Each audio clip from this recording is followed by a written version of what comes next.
Okay, greetings, friends. Today I want to talk about the mysterious Flautist of the Astral Weeks album by Van Morrison. If you're here, there's a good chance that you are an Astral Weeks fan. It's personally my favorite album ever made. It's really the only album that I still consistently listen to from beginning to end. Well, not consistently, but regularly listen to from beginning to end. I just love it. Really captured that album. Just captured some serious magic. And it's because of that I have actually gotten away from, or it's because of that I actually haven't researched the album too deeply until recently. As someone who started writing about music, probably I guess it's like 5 years ago now, one thing I've learned is that I generally I research the stuff that I'm paid to research generally, and I kind of stay away from stuff that I really love, and the reason being that for me, I like there to be a little magic and mystery and, kind of like something mystical in the art that I really appreciate. And so many times I got excited to investigate something, research something, and then just if it ended up kind of like destroying the mystique of the art. I don't know how unique I am in that. Maybe it's common, maybe it's not.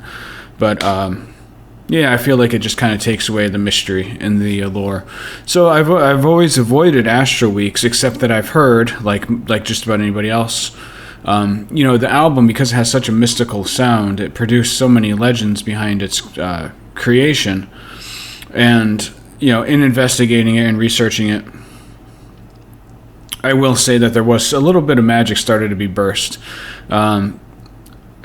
Because as it turns out, I always pictured when they're making the album, I always picture them sitting in there and just being entranced in this, understanding that they were creating something magical.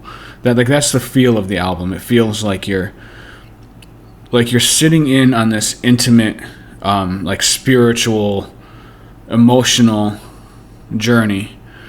But in reality, most of the people there, or all the people there present, at the time did not think of it as an exceptional experience. Most of them were just there to collect a paycheck. Van Morrison, one of his, the album as a whole the concept was inspired by an Irish artist who, unfortunately, I forget his name because I didn't plan on talking about this aspect. I'll put his name in the description box. He was inspired by his work. The guy painted some works of actual astral travel, like representations of astral travel, which is astral travel is it's like your soul or your spirit traveling out in space. And but other than that, Van Morrison was actually largely inspired by the desire to separate himself from the rock and roll scene at the time, or this is according to what I've read. He didn't want to get pigeonholed as rock and roll. He wasn't actually a big fan of rock and roll. And he wanted to create something that was as far from rock and roll as he could. And that was a big reason why he made Astral Weeks. But it was not actually, according to, if you read the accounts of it, it was not actually this deep, emotional, special thing to him. It basically, if you read about it, the magic was accidental, kind of, I guess is the best way to say it. But there is a really weird and fascinating aspect of Astral Weeks. I find this so intriguing.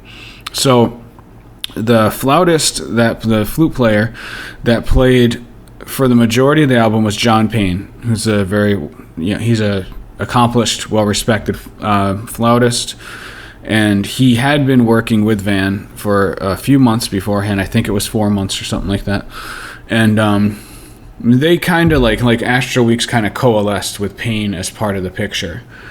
But when it came time to actually make the album, the producer, Louis Merenstein, I believe that's how you say it, Merenstein, he was a big jazz guy, and he wanted to bring in a couple of his own people.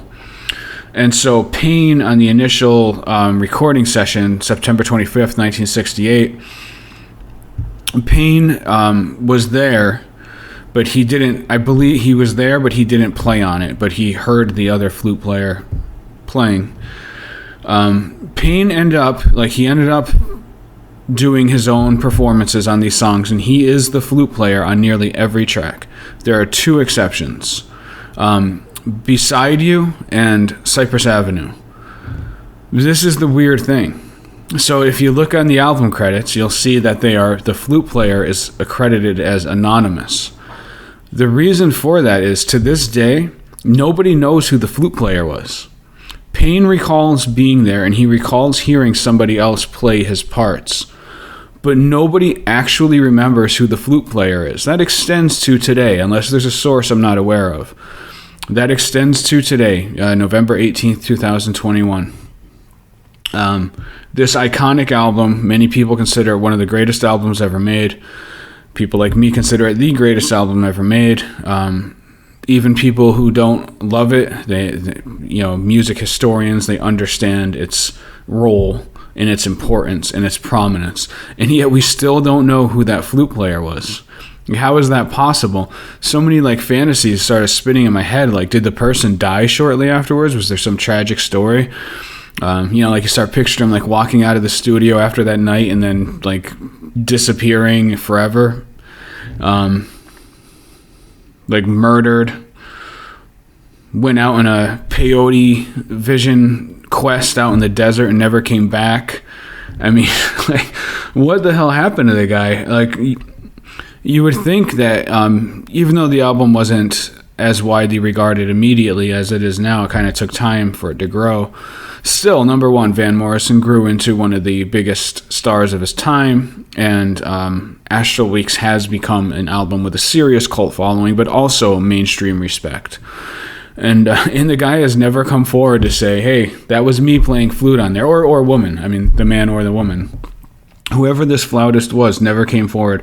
I imagine it's a man simply because almost everybody involved was a man, so I assume that if it was a woman involved, that would have stuck out in people's memories because it would have been so different from everything else. But that's not necessarily true. Maybe it was a woman. But, yeah, I find that so strange and peculiar, and part of me hopes that it's never solved because it does add another element of mystery to a story that otherwise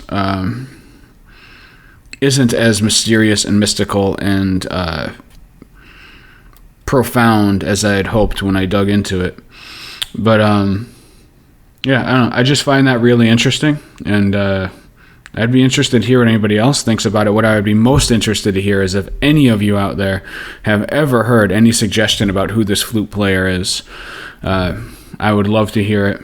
So, but anyway, regardless, thank you for your time, friends, and I hope you all have fantastic days.